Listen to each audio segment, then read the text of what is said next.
So I finally got the hole drilled, which is my fault. I didn't take into account that there's actually going to be some clearance issues between here and the actual backside of the muffler. And this is the way that I tried to drill things. I actually screwed up my cobalt bit, if you can believe that or not.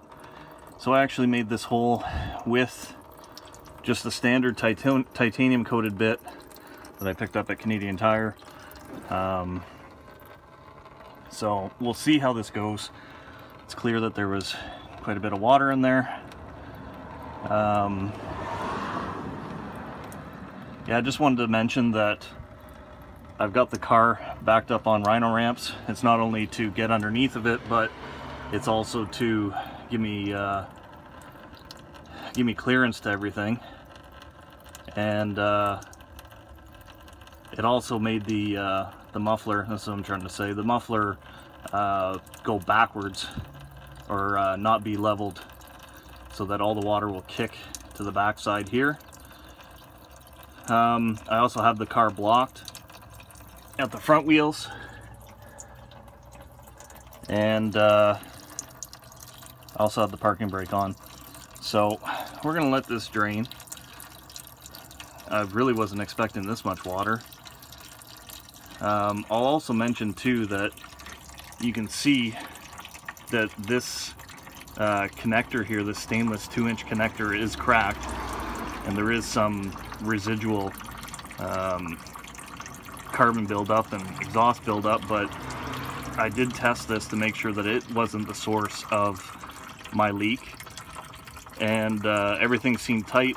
It's clear that it needs to be replaced. That's going to be on my to-do list,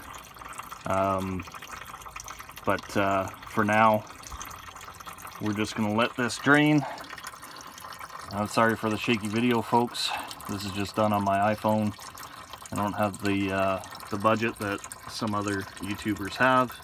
I'm just trying to put some information out there that might be beneficial to not only people with a Ford Fusion with this kind of exhaust, but also really anybody else who's got a Borla catback exhaust.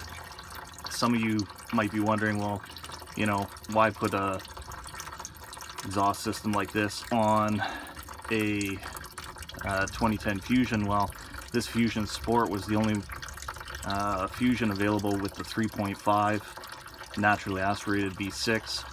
It also has all-wheel drive. My wife and I work up in the snow belt, and we figured that having all-wheel drive was a great benefit to us. So I think honestly at this point, we're 3 minutes in, it's filling up pretty good. I think we'll just stop the video here, and I'll maybe do a follow-up. Thanks guys. If you like it, thumbs up. If you don't like it, thumbs down. I'm not gonna hurt my feelings. Take her easy.